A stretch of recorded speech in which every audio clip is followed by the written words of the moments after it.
Bonjour, ravi de vous retrouver sur le plateau de Village Semences au Salon international de l'agriculture. Alors on va évidemment parler agriculture dans cette émission, mais d'agriculture en mode start-up, car on le sait peu, mais il y a en France, en métropole, en outre-mer, des dizaines, des centaines de start-up qui font évoluer le modèle agricole discrètement, mais qui parfois peuvent peser sur l'avenir du monde agricole. On va en parler avec Marie-Cécile Damave, bonjour. Bonjour. Spécialiste du think tank Agridé, et Shirley Billot, bonjour. Bonjour.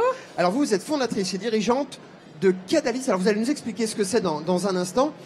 Marie-Cécile, c'est vrai qu'il y a ce maillage de start-up en France aujourd'hui dans le monde agricole? Oui, c'est très dynamique en ce moment. Il y a énormément de start-up qui se lancent dans des tas d'innovations différentes. Ça peut être dans le monde du numérique, on en parle beaucoup, mais c'est aussi beaucoup dans le monde des biotech, la transformation de la biomasse, donc qui vont explorer des nouveaux types de biomasse. On pense par exemple aux microalgues, aux insectes, aux bananes, dont on parle pas énormément, ou bien on pense à des nouveaux procédés, des nouveaux types de valorisation, qui soient alimentaires ou non alimentaires pour cette biomasse. Et puis du coup, créer des nouvelles chaînes de valeur dans lesquelles les agriculteurs peuvent s'inscrire. Alors, c'est quoi l'idée au final? C'est de créer des startups qui vont après avoir une activité commerciale, économique importante, ou c'est de lancer quelque chose qui sera repris par des géants de l'agroalimentaire, géants de l'agrofourniture ou même de la cosmétique?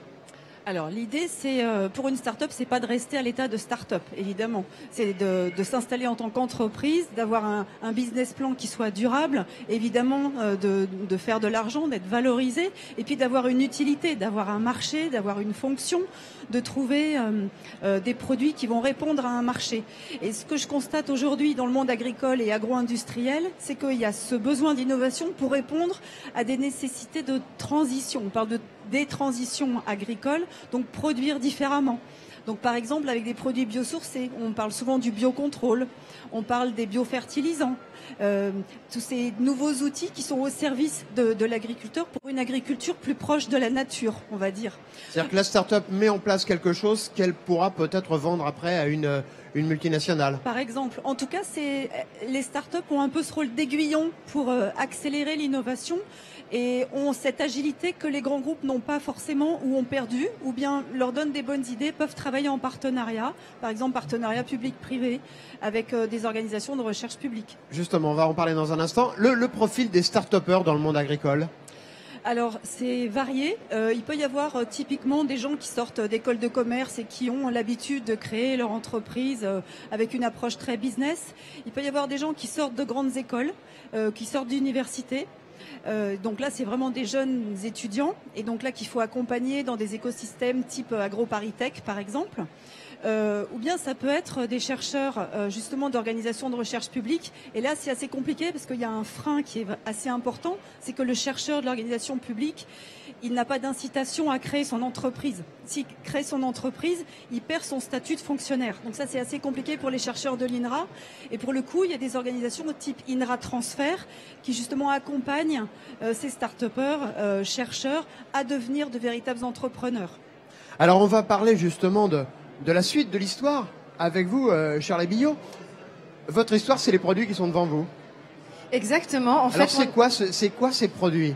Mon histoire a commencé il y a 10 ans, quand j'ai décidé de contacter les planteurs de bananes de Guadeloupe et de Martinique et de leur dire, avec vos bananes moches, donc les bananes qui sont écartées parce qu'elles sont petites, tordues, tachées ou toutes seules. Il y en a des quantités absolument invraisemblables. Hein. Pour vous donner un exemple, on en jette 40 000 tonnes par an en Martinique, donc des bananes vertes, juste parce qu'elles sont moches.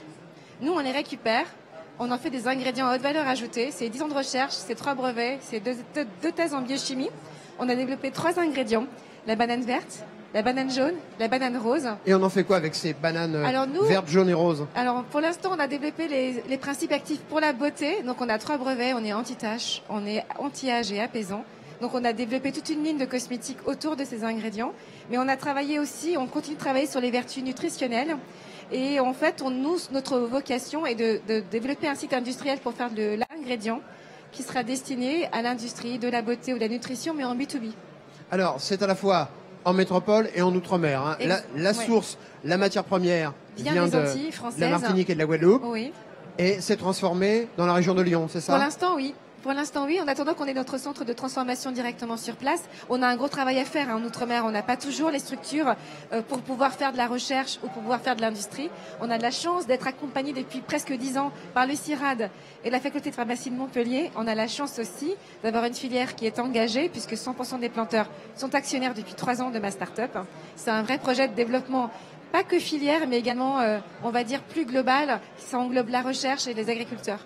Vous diriez que votre mode de fonctionnement est plus agile que celui d'un grand groupe de l'industrie cosmétique? Alors on est beaucoup plus agile parce que le processus de décision est très court, puisque je décide très très vite. On peut lancer un produit en 6 mois. Notre recherche est très appliquée puisque immédiatement en fait on cherche des applications réelles pour le consommateur et on sort des brevets et des ingrédients quasiment tous les 2 ans, tous les ans.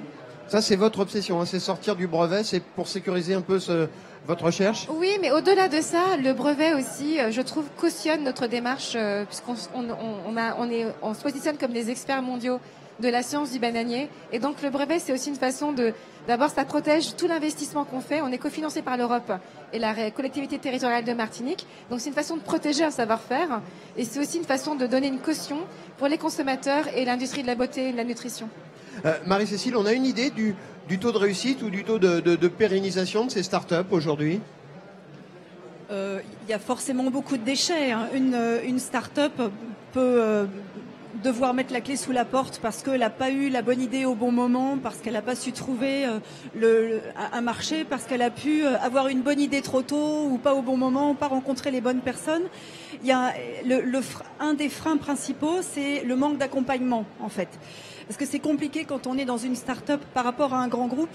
C'est compliqué d'avoir les bonnes compétences autour de soi pour nous éclairer sur le parcours du combattant du start-upper, c'est-à-dire quelle est la réglementation spécifique à laquelle je dois répondre. Est-ce qu'il y a une autorisation de mise sur le marché, par exemple? On pense aux nouveaux aliments, les questions. Il y a une réglementation européenne qui s'appelle Novel Food, nouveaux aliments, qui est très contraignante, qui demande des études de toxicologie, par exemple, qui doivent être mises en place.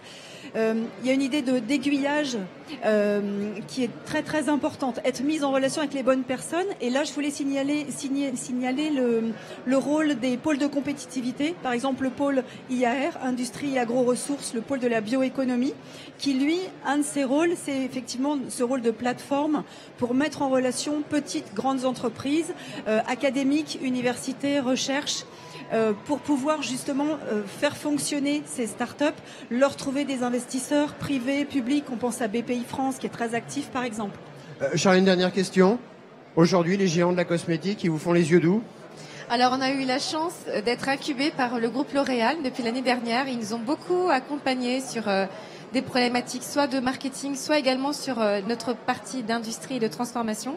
Oui, donc en fait, je pense que ces grands groupes-là sont très demandeurs, comme disait Marie-Cécile. Comme nous sommes très agiles et qu'on a des idées un peu nouvelles, et je pense qu'il y a beaucoup de bienveillance là-dessus aussi, de nous accompagner. Peut-être après, on ne sait pas ce qui peut se passer. En l'occurrence, moi, ce que j'aimerais, c'est les avoir comme clients sur l'activité matière première en B2B. Eh bien, c'est tout le mal qu'on vous souhaite. Merci à toutes les deux de nous avoir retrouvés sur le plateau de Village Semence. Et moi, je vous dis à très bientôt ici au Salon de l'Agriculture. Et n'oubliez pas que la terre n'est jamais aussi belle que quand on la cultive.